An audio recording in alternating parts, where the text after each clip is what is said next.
Awal mula saya berkarir di dunia balap di tahun 2007 dan saya sudah memulai latihan di tahun 2006.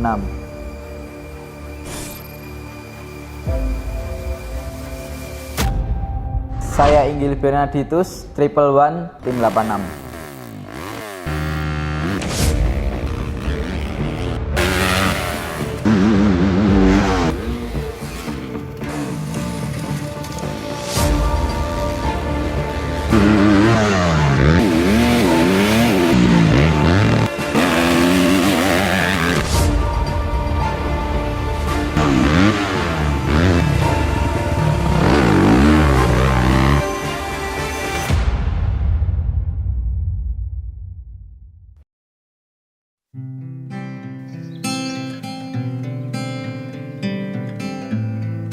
Pertama kali saya mengikuti kejuaraan di tahun 2007, umur saya 6 tahun. Ada satu hal yang tidak bisa saya lupakan, yaitu saya diantar balap kurang lebih 15 orang menjadi pit crew hanya untuk menjaga saya.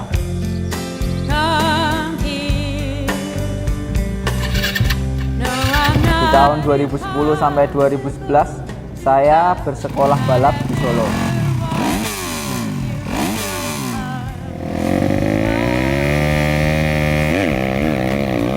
Setelah keluar dari sekolah balap, saya merasa hasilnya kurang maksimal, tidak pernah fisik, males-malesan, disuruh latihan, kabur.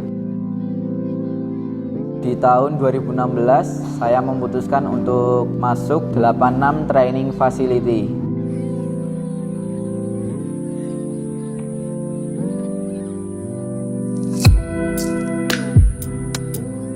Lapor, dia sudah punya pacar tetapi memberi harapan. Dulu ketika awal tahun 2016, Inggil beserta orang tuanya mendatangi saya untuk membicarakan bagaimana Inggil ini bisa latihan rutin, bisa diarahkan untuk meneruskan karirnya di dunia balap.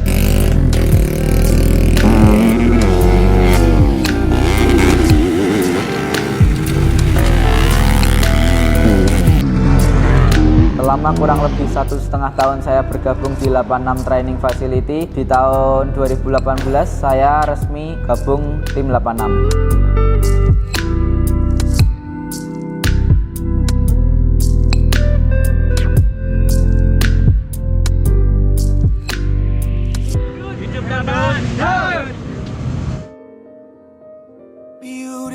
Dua tahun berlalu ketika tahun 2016 dan 2017 Inggil mempunyai sponsor dan belum tergabung dalam tim 86. Dia di sini sifatnya hanya sebagai anak didik saja. Tetapi ketika 2018 keluarganya serta Inggil ingin lebih meningkatkan prestasinya sehingga Inggil ini dititipkan di tim 86.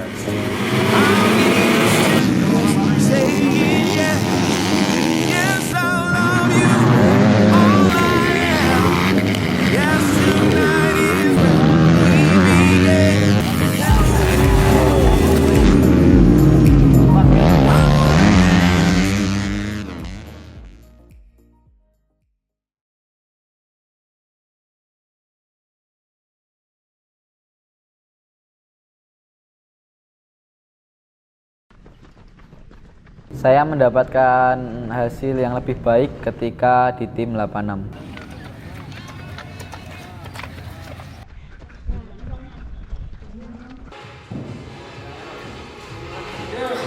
Dari pola fisik, pola latihan, pola makan di tim 86 benar-benar diatur.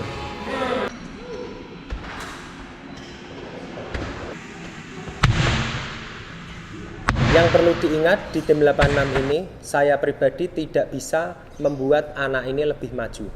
Tetapi anak ini akan maju dengan keteguhan atau anak tersebut harus tekun menjalani rutinitas yang saya berikan setiap harinya.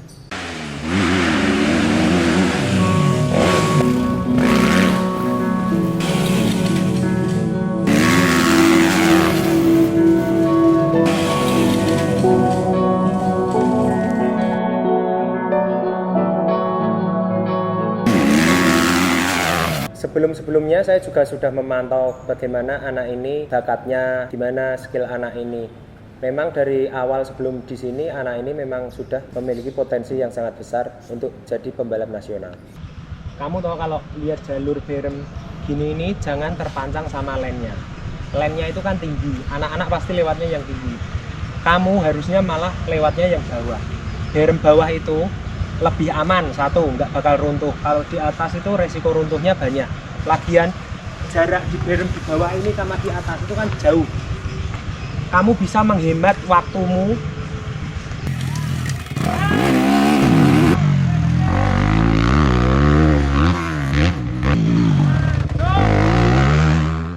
Di saat latihan dan balapan, saya sering mengalami jatuh.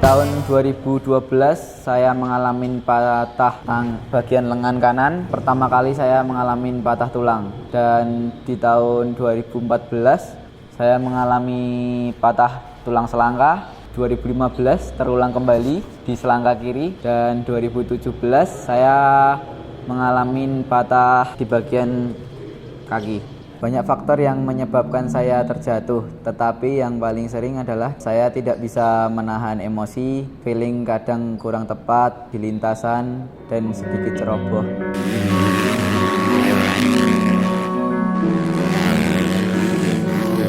Sebenarnya prestasi Inggil di kelas junior sangat berpotensi sekali. Dia salah satu pembalap terbaik junior di Indonesia ini. Tetapi terkadang dia itu ceroboh ataupun dia itu tidak bisa mengendalikan emosinya.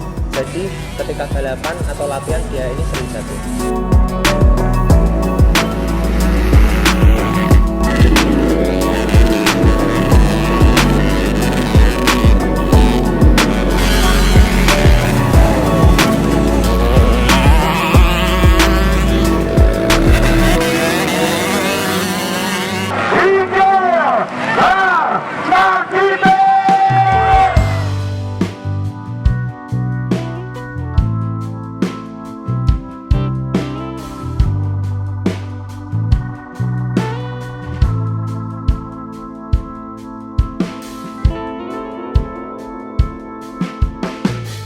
Ketika saya mendapatkan podium, saya merasa tidak sia-sia bangun pagi melakukan fisik, menjaga pola hidup, tidur lebih awal, menjaga latihan tiap hari, menjaga pola makan.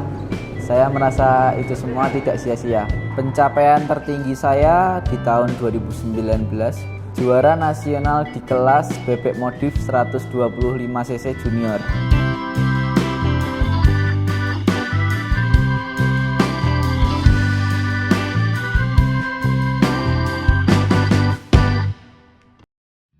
Mas Akbar di mata saya sudah seperti kakak sendiri, sebagai manajer, sebagai pelatih, sebagai motivator, sebagai team leader. Bisa dikatakan Mas Akbar adalah panutan saya di dunia gestrek.